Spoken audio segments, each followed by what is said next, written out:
Hello, my name is Harry and I'm part of the management team at Ilo Farm.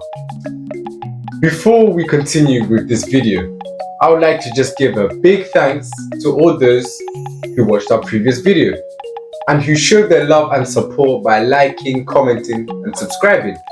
It really does mean a lot for us and we would like to wish for all of you to continue to do so. And for those who may be new to our channel and this may possibly be your first video you have watched, we'd like to ask you to like, comment and subscribe also, and to head back to our previous video if not watched to learn more about how to quit your job and start farming. Like previously mentioned, in our last video we talked about how to quit your job and start your agriculture business.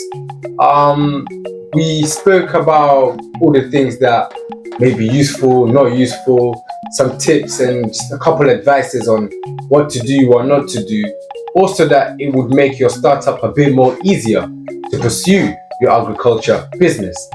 And towards the end of the video, I mentioned that I will be bringing in a special guest, and that this guest, he kind of had the same startup, he quit his job, which he was pretty successful in, and decided to pursue this agriculture business. And from the bottom, he managed to build his way up and became successful in that also. So today with me, I do have that special guest, and he will be joining me today. So, would you please introduce yourself? Thank you, Aaron. My name is Lucas Masija. I'm the founder and the managing director of Ilo Farm. See, didn't I promise you that we will be bringing in a special guest? The director himself. Well, I never do disappoint. We have a couple of questions that we want to ask him, and I'm sure that you guys may be wondering the same thing. So without further ado, let's get straight into the video. So, director, first question that I would like to ask, and I'm sure it would maybe help the viewers, especially young people in a profession. Why did you start, and what kind of made you,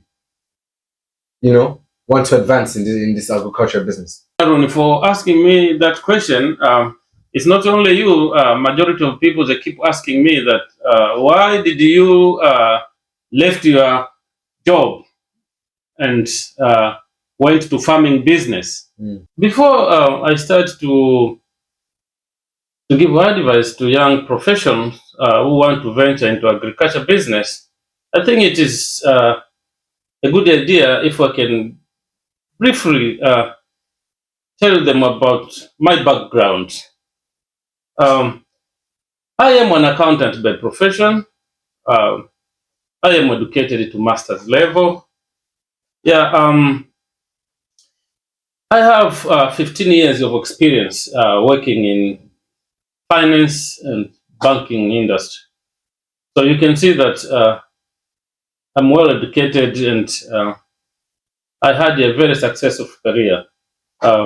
My last position in the banking industry, I was a treasury manager in one of the leading bank in Tanzania.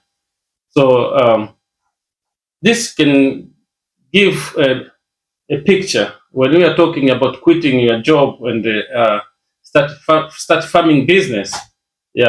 So I'm sure by looking at my background, you can understand what I will be advising you.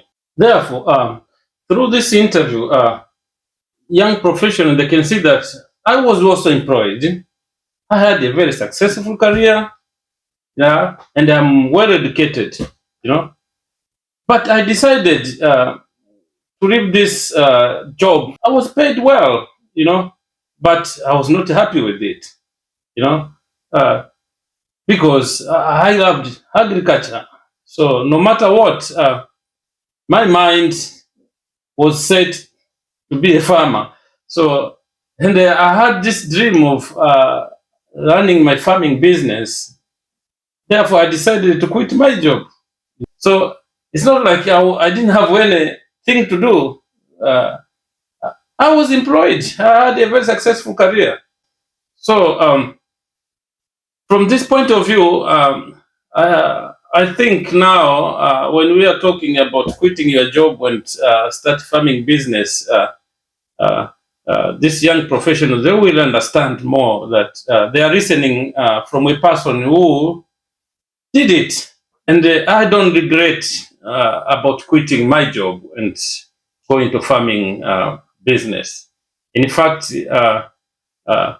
those 15 years that I spent working, sometimes I just say that why I didn't start sooner. But everything has a purpose. So to me,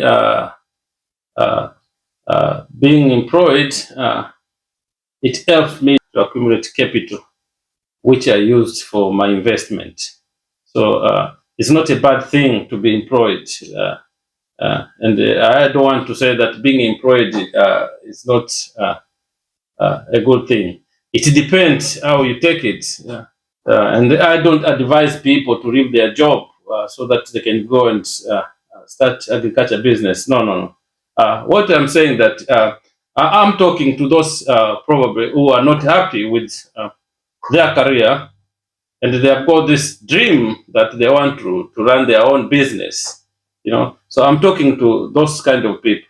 But those who think that they prefer to stay and they work in their profession, it's good because we need them. The economy needs every different professionals so that we can be able to run our economies.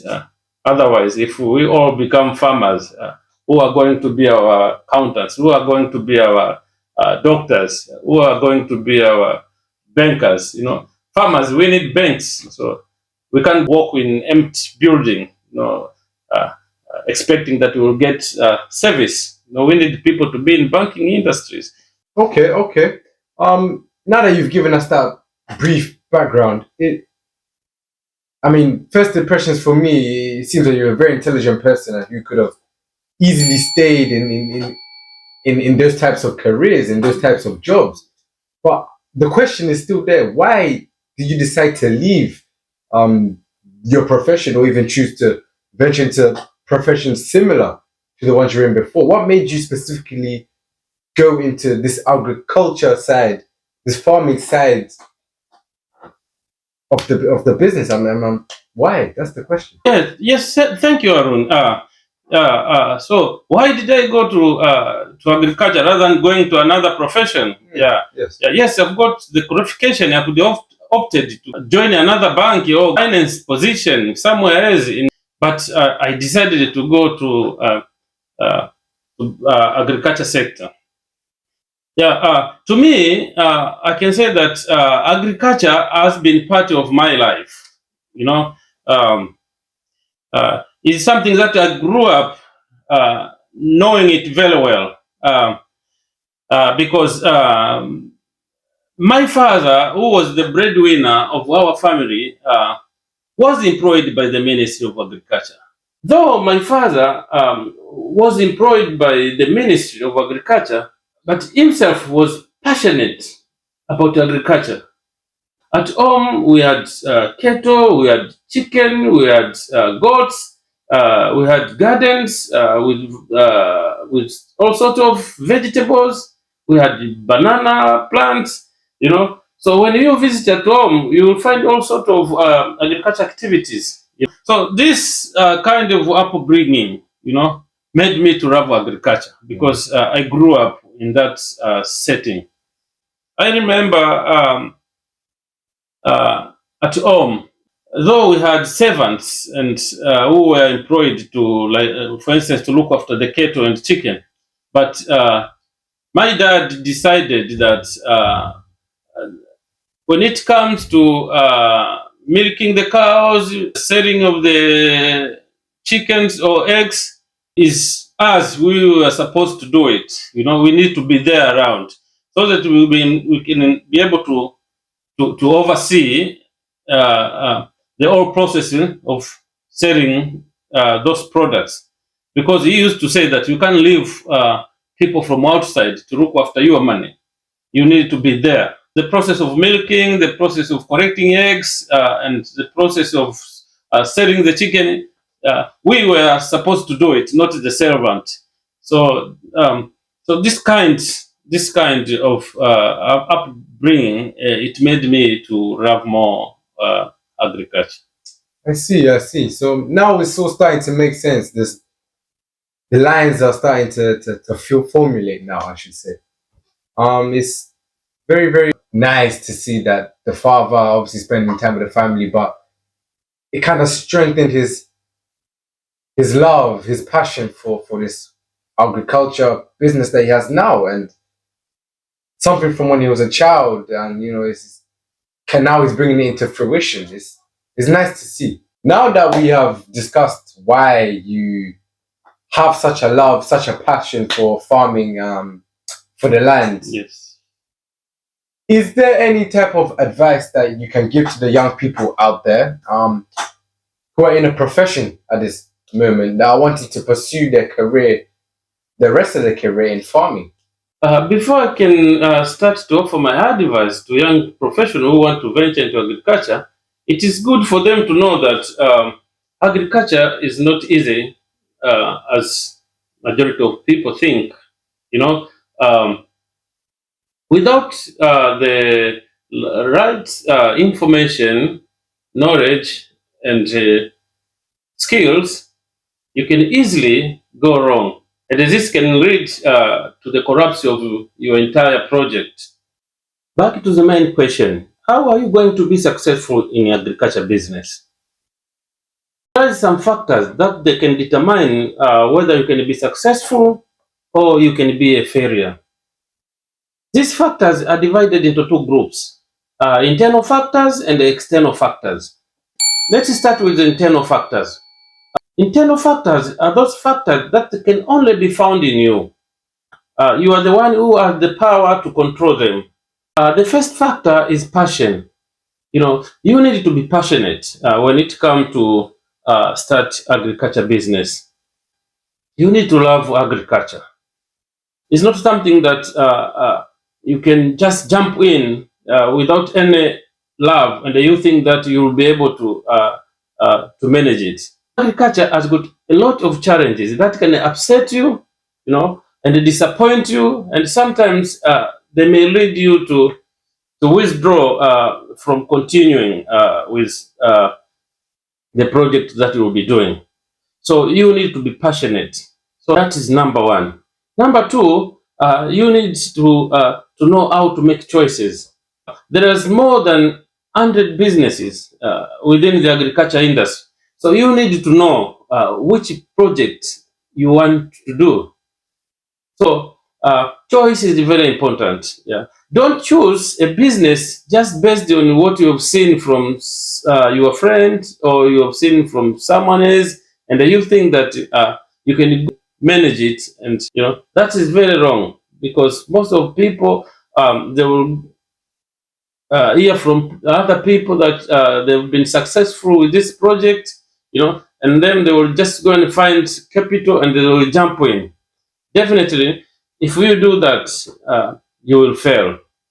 The third internal factor is commitment. You need to commit yourself physically, in terms of time, and financially. You need to be there most of the time.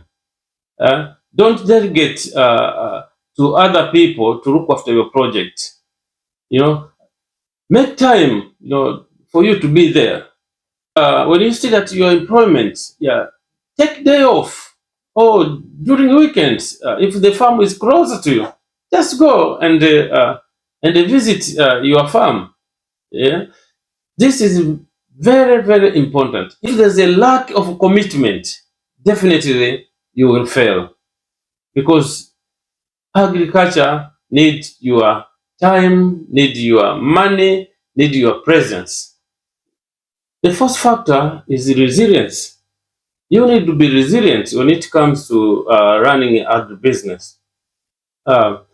In this industry, there is a lot of challenges. Some of them, they are natural disasters, some man-made.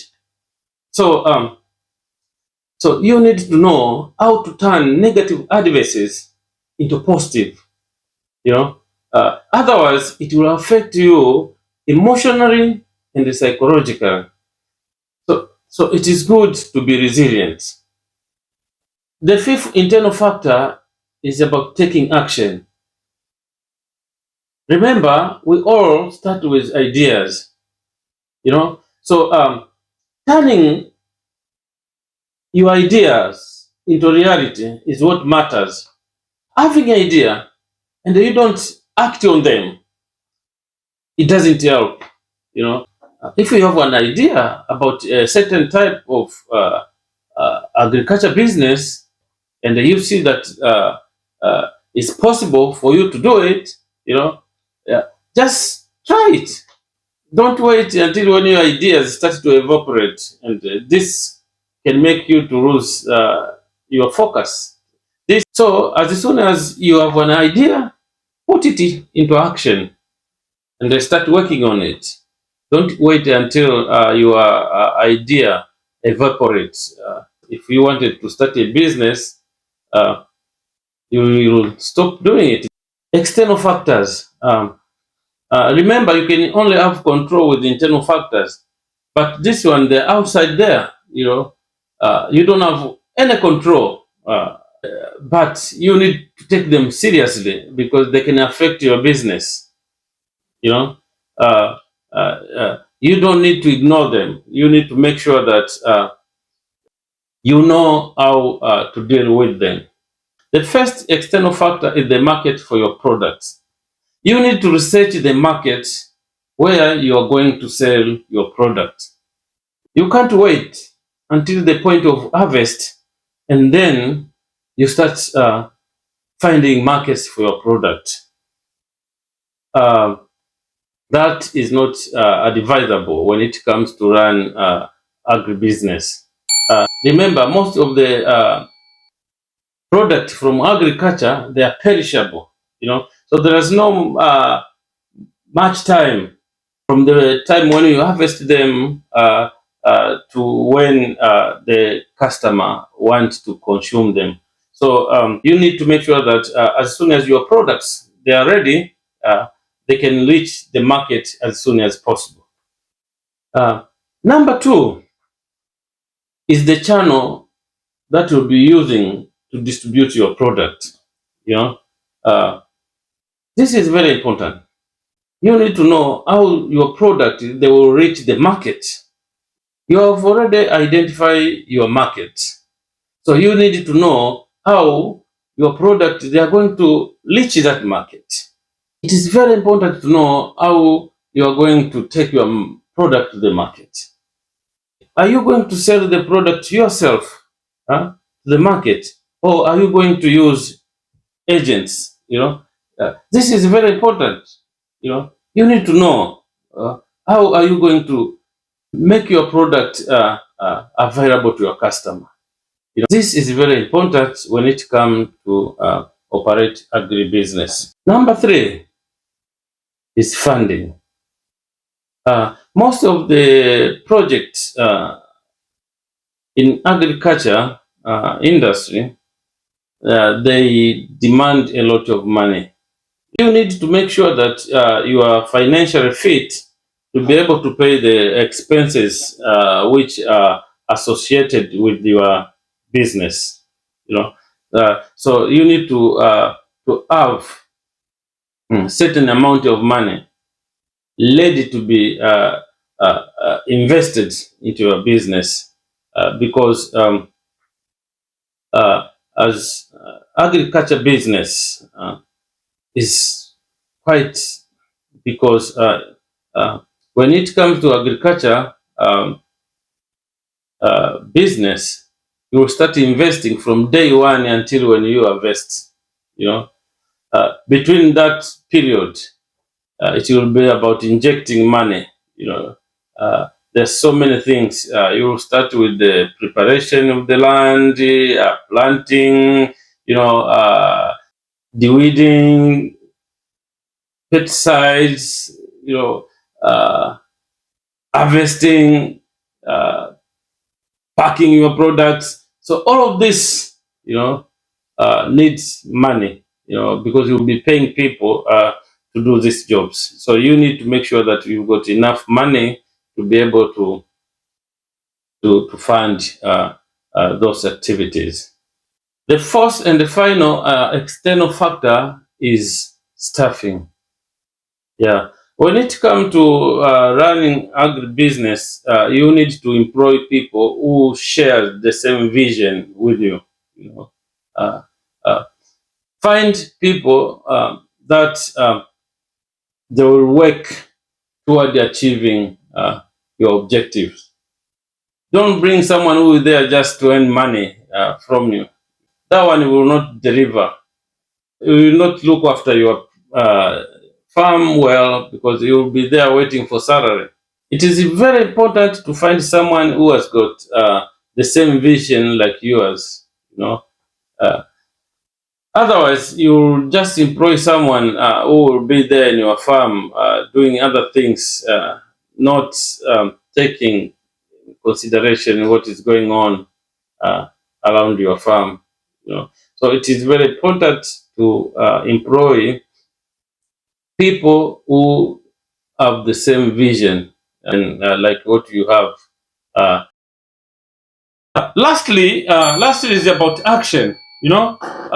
Do not continue to sleep, and keep dreaming, that, oh, I want to start agriculture business. I want to start agriculture business. That won't help you. What you need to do is to wake up and act on changing your dreams into reality. Yes. Okay? Yes. Act to change your dreams into reality.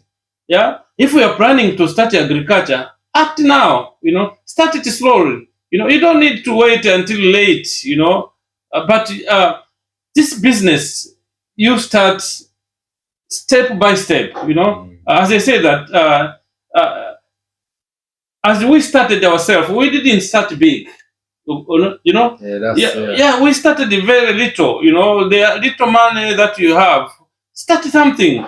If you can manage even half an acre or quarter acre, start with that one, because that one, it will give you a framework, on where you build up your business. Okay. Yes.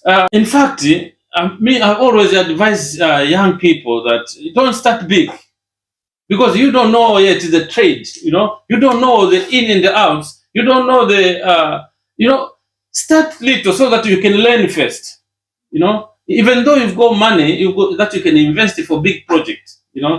Give yourself a time, to learn how to do the business. Yes. Yes. And then when you find out how this business is done, what are the problems that associate with that business, Yes. and you find a way of solving them at a very small scale. This will help you. Yeah. It will help you to build up your business. If you have something that is too much for you to handle, it can burden you, and you might not be able to make that progression that you. Of course, it might frustrate you, and because you have invested a lot of money in it, and then you find yourself in a position that you can't continue doing that project. Right. Right. Which means that you'll get a big loss. Yeah. You'll get a very big loss, because you've put a lot of money. Halfway through, you've lost the momentum. You don't know what to do. Everything is disintegrated. And the business is finished. And you start counting big losses. Yes. Rather than when you start at a small, stage, which means that if you end up saying that, oh, I don't want to carry it anymore, you'll just incur demand loss. Yes. Rather than doing big things. So that's my advice, that start now. Don't wait until late. This is very most important, that act, change your dream into reality. Yes. I think that is my advice. Yeah. And after all, a dream does not happen without a plan. So don't just sit down and just think in your head. Like the director said, act. Only actions speak. Action speaks louder than words. act, and it'll be good for you. And even if you may think it's hard, life is not easy. There will come hardships, but as long as you can pull through and carry on step after step after step, you will find yourself like the director, and more likely than not become very successful if you put your mind to it. Now it seems that we have come to the end of our video. Just like to give a thanks to those who watched till the end, and I just hope that you have taken something from our director and may be encouraged to pursue the dream that you may have in agriculture business. Thank you very much for watching. I hope you like, comment and subscribe, and also share this video with others, as it may be very, very useful for them as well. Stay tuned to other videos that may be posted at Ilu Farm. Thank you for watching.